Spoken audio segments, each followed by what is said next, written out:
और चलिए इस वक्त की बड़ी खबर आ रही है। दिल्ली में ऑड इवन पर जो सस्पेंस था वो खत्म हो गया है। ऑड इवन लागू होगा। एनजीटी ने ऑड इवन को हरी झंडी दे दी है। दिल्ली में 13 से 17 ये 5 दिन यानी कि सोमवार से ऑड इवन लागू हो जाएगा। जो जानकारी मिल रही है उसके मुताबिक एनजीटी ने कुछ शर्तों के साथ इसे मंजूरी दी है। 13 नवंबर से दिल्ली में ऑड इवन लागू हो जाएगा, जो पूरे 5 दिनों तक 17 नवंबर तक चलेगा।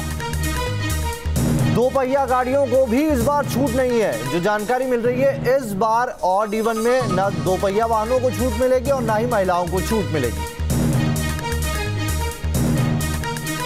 आज का मेन ऑर्डर है उसका जो हाईलाइट ये है कि जो ऑड इवन स्कीम है वो ऑटोमेटिकली इंप्लीमेंट होगी। अगर पीएम 2.10 लेवल 500 से ऊपर और पीएम 2.5 300 से ऊपर जाता है, 48 आवर्स के अंदर अंदर मॉनिटर करके उसे ऑड इवन स्कीम को ऑटोमेटिकली इंप्लीमेंट करना होगा।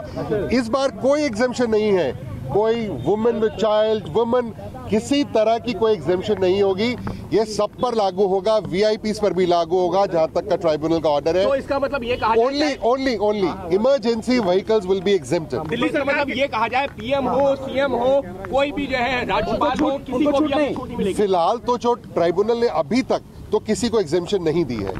जो ट्राइब्यूनल का जो अभी तक का ऑर्डर है उसके हिसाब से कोई एग्जेम्पशन नहीं है। तो ये कहा जाएगा कि 13 से 17 नवंबर तक लागू होगा ऑड एंड इवन, लेकिन सशर्त के साथ।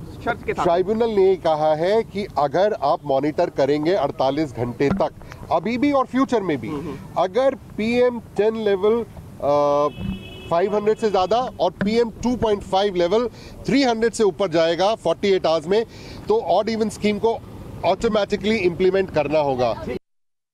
तो सुना आपने, एनजीटी ने सशर्त ऑड इवन को मंजूरी दे दी। हमारे 2 संवाददाता हमारे साथ जुड़े हुए हैं और चलिए हमारे संवाददाता सैयद आमिर और मोहित राज दुबे हमारे साथ बने हैं, वहां पर जाएं। उससे पहले आप एमएलए सौरभ भारद्वाज कुछ कह रहे हैं। रहता है तो ऑड इवन सरकार करेगी, उसी को नज़र में रखते हुए सरकार ने ऑड इवन करने का फैसला किया था। माननीय ग्रीन ट्रिब्यूनल ने इसके बारे में कुछ सवाल दिल्ली सरकार से किए थे। दिल्ली सरकार ने उनका जवाब दिया और कुछ अलग अलग सुझाव उन्होंने दिए जो दिल्ली सरकार को मानने हैं और उसके बाद ऑड इवन की कार्रवाई की जाएगी। मैं फिर बताना चाहता हूँ, ऑड इवन ऐसा नहीं है कि सरकार को कोई आनंद देता है।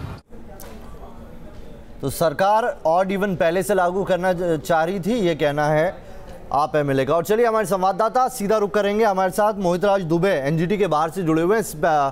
आप दोनों का स्वागत है। मोहित, कई सारी बातें इस बार नई है इस ऑड इवन में और कई सारी शर्तें रखी गई है एनजीटी की तरफ से और कहा गया है कि हर 48 घंटे बाद आप मॉनिटर कीजिए और फिर से लागू कर दीजिए, यानी कि 13 और 17 के बाद भी कई दिनों तक जारी रह सकता है।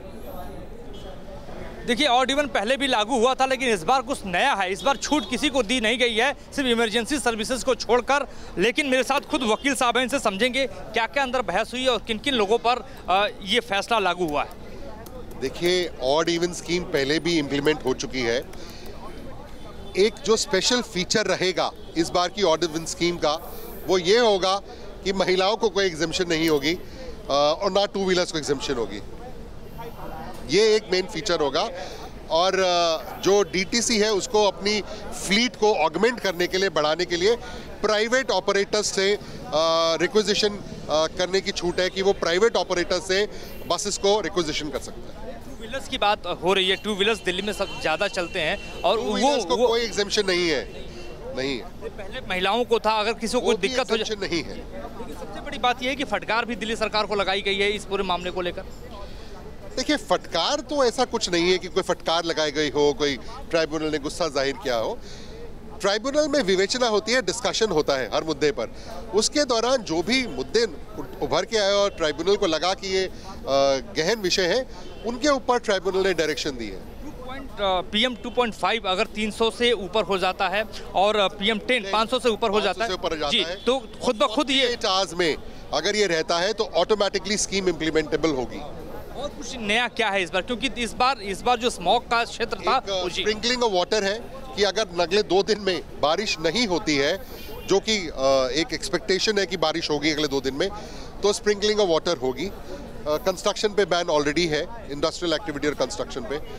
और आज एनबीसीसी को नोटिस इशू किया है, उन्होंने बैन नहीं किया था अपना किदवई नगर प्रोजेक्ट पे कंस्ट्रक्शन, तो उसके ऊपर उन्होंने नोटिस। और सवाल है, दिल्ली सरकार और केंद्र सरकार से ये कहा गया है कि आप वो शहर बताइए जहां पर पीएम जी मोहित आ रहे हैं आपके पास, आप बने रहिए हमारे साथ। सैयद आमिर भी हमारे साथ बने हुए हैं। उससे पहले दर्शकों को एक रिपोर्ट दिखाते हैं। दिल्ली वालों को स्मॉग से आज थोड़ी सी राहत जरूर मिली, लेकिन खतरा पूरी तरह से टल गया हो ऐसा नहीं है। दिल्ली के आसमान में धुंध छाई हुई है। राजपथ से दिल्ली का हाल बता रहे हैं सैयद आमिर।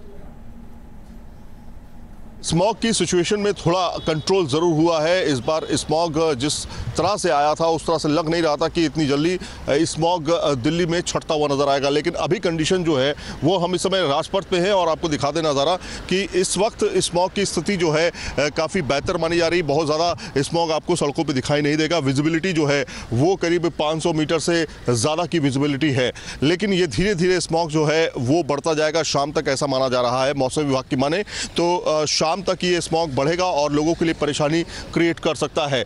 दिल्ली के राजपथ पे इस समय हम मौजूद हैं और आपको दिखाना चाहेंगे कि 500 से 600 मीटर की विजिबिलिटी बिल्कुल साफ आप देख सकते हैं। बहुत ज़्यादा स्मॉग नहीं है, लेकिन अभी भी जो पोल्यूशन के कण हैं वो कहीं ना कहीं हवा में ज़रूर हैं और हवा जो है अभी तेज़ नहीं है। अब माना ये जा रहा है कि ये हालात थोड़े से सुधर रहे हैं। 15, 16, 17 तारीख को जब बारिश होगी उसके बाद बदलाव देखा जाएगा। हरियाणा में जिस तरह से पराली जलाई जा रही थी, जिसका इफेक्ट देखा जा रहा था दिल्ली एनसीआर में, वो कम हो जाएगा। जर्नलिस्ट राकेश रावत के साथ सैयद आमिर हुसैन, न्यूज़ नेशन, राजपथ, दिल्ली। तो हालात थोड़े से बेहतर हुए हैं, लेकिन पूरी तरीके से हम खतरे से बाहर हों ऐसा नहीं है। सैयद आमिर हमारे साथ सीधा जुड़ गया, उनका भी रुख करेंगे। सैयद आमिर, ये बताइए कि ऑड इवन अब लागू हो गया है, इस बार ना महिलाओं को छूट है ना दोपहिया वाहनों को छूट है। आपके साथ जो लोग हैं उनका रिएक्शन लीजिए इसके ऊपर। देखिए, सबसे इंपॉर्टेंट नवेद ये बात है कि जो ऑड इवन लागू हुआ है उसमें इस बार छूट नहीं है, ये सबसे बड़ी बात है। और ख़ास तौर पे जो 2 व्हीलर्स हैं उनको भी छूट के दायरे से बाहर रखा गया है। तमाम बाइक वाले भी हमारे साथ मौजूद हैं, कार वाले भी मौजूद हैं। ये बताइए, इस बार बाइकर्स को भी छूट से बाहर रखा गया है, किस तरह से इसको देखते हैं, सही है या गलत है? देखिए, ये जो बाइकर्स को भी रखा गया है इस दायरे में, ये ठीक नहीं है। हाँ, क्योंकि पिछली 2 बार के भी हमारे सामने रिजल्ट्स हैं, ऑड इवन के बहुत अच्छे रिजल्ट सामने नहीं आए थे। तो गवर्नमेंट को, एनजीटी को इस चीज़ में दोबारा से कितनी परेशानी होगी आपको? परेशानी गवर्नमेंट के पास में जो पब्लिक ट्रांसपोर्ट है वही इतना। आपको परेशानी कितनी होगी? काफ़ी परेशानी होने वाली है। आप ये बताइए कि ऑड इवन लागू कर दिया गया है, कार आपके पास है, क्या प्रभाव देखते हैं आप? सर, प्रभाव सही है या गलत है? नहीं, गलत है, ये गलत है सर। इसमें तो बहुत फ़र्क पड़ेगा हमारे ट्रांसपोर्ट साइड में। हमें तो केवल ऑड है, हमारे पास दूसरी गाड़ी नहीं है। दूसरी गाड़ी नहीं, आप ये बताइए कितना फ़र्क है? क्योंकि कोई भी छूट नहीं है, किसी भी वीवीआईपी को छूट नहीं, महिलाओं को छूट नहीं, कुछ भी नहीं, और बाइकों वालों को भी छूट नहीं है। सर देखिए, प्रदूषण को देखते हुए ये अच्छी बात है और सब पे ये लागू होना चाहिए। इवन केवल आम आदमी पे नहीं, सारे लोगों पे, नेताओं पे, जितने सरकार। जी। तो कुल मिलाकर के नावेद सभी पर लागू होना चाहिए, ऐसा लोगों का मानना है। कुछ लोगों का ये कहना है कि बाइक्स जो है उससे बहुत ज़्यादा प्रदूषण नहीं होता, उसको छूट के दायरे से उसको रिजर्वेशन दिया जा सकता था। लेकिन अभी तमाम लोगों से जब हमने बातचीत की तो उनका ये कहना है कि एक अच्छा स्टेप है और इससे प्रदूषण अगर कम होता है तो वेलकम स्टेप होगा। जी आमिर, आपका हमसे बात करने के लिए, और साथ ही मोहित आपका भी बहुत बहुत शुक्रिया। तो दिल्ली में ऑड इवन लागू होने वाला है, 13 से 17 तारीख तक ऑड इवन लागू हो जाएगा। एनजीटी ने हरी झंडी दे दी है। इस बार खास ये है कि इस बार ना दोपहिया वाहनों को छूट मिली है, ना महिलाओं को छूट मिली है, और ना ही कोई वीवीआईपी इसके दायरे से बाहर आता है। यानी कि सभी को ऑड इवन पॉलिसी के अंदर लाकर खड़ा कर दिया है एनजीटी ने। दिल्ली में आपको बता दें कि जो पोल्यूशन बढ़ रहा है उसके लिए और भी कई एहतियाती कदम उठाए गए हैं, ऑड इवन भी उसकी एक चीज़ है। और जब एनजीटी लागू किया गया उस पर लोग क्या रिएक्शन दे रहे हैं, आइए जान लेते हैं। आएगी, पर क्या कर सकते हैं, आप देख रहे हो एनवायरनमेंट का क्या हालत हुआ है। तो उस बेसिस पे मुझे लगता है कि खाली ऑड इवन से कुछ होने वाला तो नहीं है, बहुत कुछ और भी स्टेप्स लेने चाहिए। पर अगर कुछ कर रहे हैं तो मेल्स और फीमेल्स दोनों अगर इसको माने तो बेहतर होगा। पर अगर किसी लेडी को प्रॉब्लम होता है वो भी देखना चाहिए गवर्नमेंट को। आप समझते हैं कि ये फैसला बिल्कुल सही है? एनवायरनमेंट को देखते हुए खाली इस फैसले से कुछ होने वाला नहीं है, पर अगर ये एक स्टेप हो, एडिशनल स्टेप हो जिससे हम एनवायरनमेंट के लिए कुछ कर सकते हैं, मैं तो चाहूँगी कि हो ये।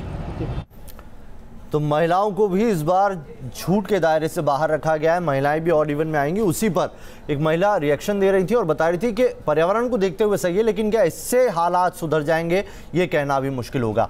तो और क्या कदम उठाने के लिए कहा गया है वो भी आपको बताते हैं, लेकिन सरकार ने कुछ कदम एहतियाती पहले से भी उठाए हुए हैं। ट्रकों की एंट्री पर दिल्ली में रोक लगा दी गई है और उन्हीं ट्रकों को दिल्ली में आने में इजाज़त मिली है जिन पर कुछ ऐसे सामान है जिनकी कंजम्पशन जल्द से जल्द होनी है। आइए रिपोर्ट देख लीजिए।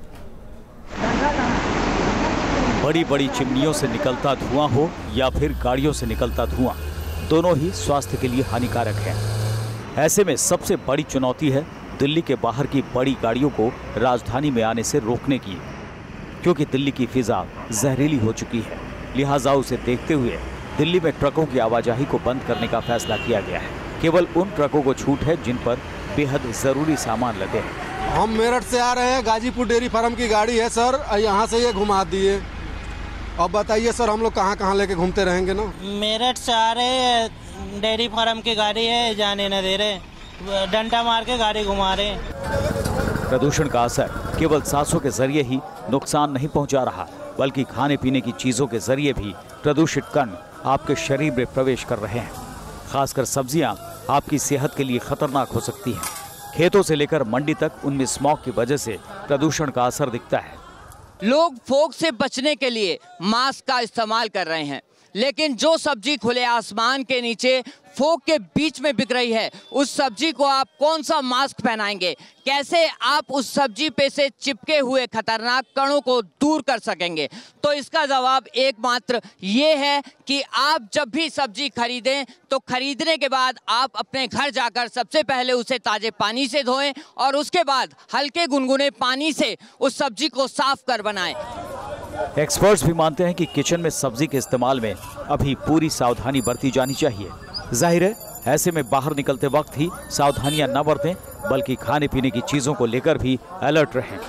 सब्जियां साफ करने के बाद ही उन्हें पकाएं, वरना इसका अंजाम भुगतना पड़ सकता है। वीडियो जर्नलिस्ट मनोज कुमार के साथ दीपक त्यागी, न्यूज नेशन, नोएडा। तो दवाई, सब्जियां और दूध जिनका कंजम्पशन इन सामानों का दिल्ली में बेहद ज़रूरी है, उन्हीं ट्रकों को बॉर्डर के अंदर एंट्री दी जा रही है।